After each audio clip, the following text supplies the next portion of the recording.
बिस्मिल्लाहिर्रहमानिर्रहीम। जैसा कि आप सब जानते हैं कि हम ECA इलेक्ट्रिक सर्किट एनालिसिस 1, तो आज हम पढ़ेंगे वोल्टेज डिवीजन रूल और करंट डिवीजन रूल के बारे में। वोल्टेज डिवीजन रूल आप कैसे लगा सकते हैं किसी भी सर्किट के ऊपर, और करंट डिवीजन रूल आप कैसे लगा सकते हैं। ये बेसिकली आप किसी भी ब्रांच की क्रॉस या किसी भी कंपोनेंट की क्रॉस है वो अपने वोल्टेज कैलकुलेट करना हो तो आप वोल्टेज डिवीजन रूल के थ्रू कर सकते हैं इजीली, और अगर आपने करंट फाइंड आउट करनी हो तो करंट डिवीजन रूल आप इजीली अप्लाई कर सकते हैं। तो चलें चलते हैं वोल्टेज डिवीजन रूल क्या है उसके बारे में देखते हैं।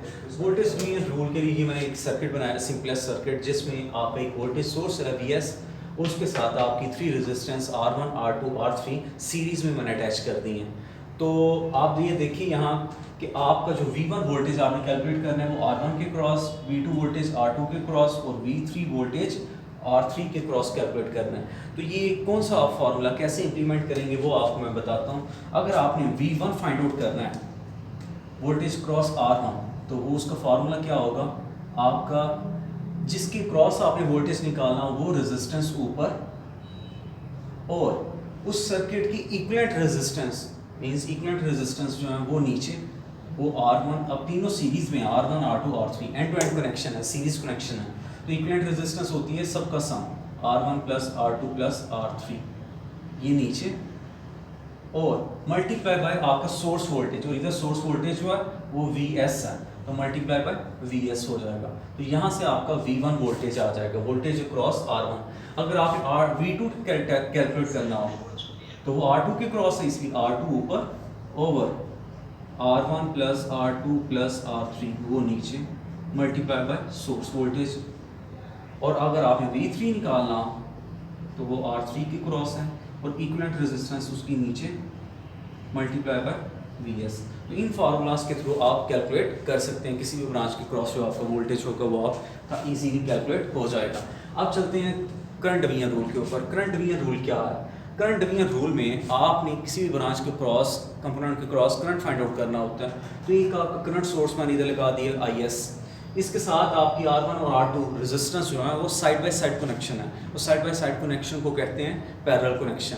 अगर आपने कैलकुलेट करना हो करंट I1 जो आपकी R1 की क्रॉस है और जो I2 कैलकुलेट करना जो आपके R2 की क्रॉस है, तो कैसे करेंगे? तो इसके लिए फार्मूला आपने कैसे अप्लाई करना है तो ये देख लें। जब आपने करंट I1 कैलकुलेट करना है जो आपका R1 की क्रॉस है, तो आप रेजिस्टेंस रखेंगे दूसरी, मीन्स I1 कैलकुलेट करना है तो रेजिस्टेंस R2 ऊपर आएगी डिवाइडेड बाय इक्विवेलेंट रेजिस्टेंस उसकी नीचे, मल्टीप्लाई बाय आपका जो सोर्स करंट होगा ऐसा। और अगर आपने I2 कैलकुलेट करना है जो आपका R2 की क्रॉस है, लेकिन रेजिस्टेंस वो ऊपर नहीं रखेंगे, उसके साथ जो होगी पैरेलल में वो रखेंगे, तो R1 ऊपर ओवर R इक्विवेलेंट नीचे, मल्टीप्लाई बाय सोर्स करंट। तो ये हैं आपके बेसिक फार्मूलाज जिनके थ्रू आप कैलकुलेट कर सकते हैं।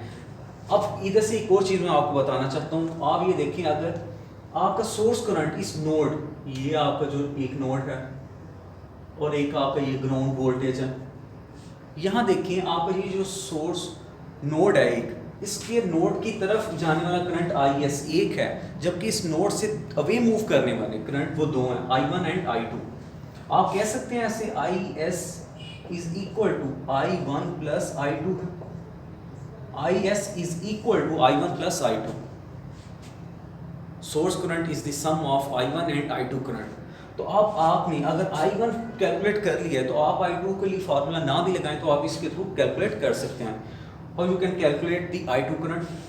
अगर आपने I2 कैलकुलेट करना है तो I2 is equal to I1, इधर प्लस हो रहा है, अपोजिट साइड पे जाके माइनस हो जाएगा, तो IS माइनस I1, इधर से भी आप कैलकुलेट कर सकते हैं। तो ये था आज का आपका शॉर्ट आर्टिकल जिसमें आपने करंट डिवीजन रूल और वोल्टेज डिवीजन रूल के बारे में पढ़ा।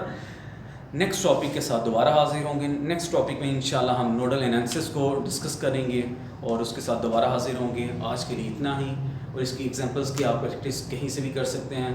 तो उम्मीद है आपको ये वोल्टेज डिवीजन रूल और करंट डिवीजन के बारे में आइडिया हो गया होगा। तो इंशाल्लाह नेक्स्ट लेक्चर के साथ दोबारा हाजिर होंगे। तब तक मुझे इजाज़त दीजिए। अल्लाह हाफिज़।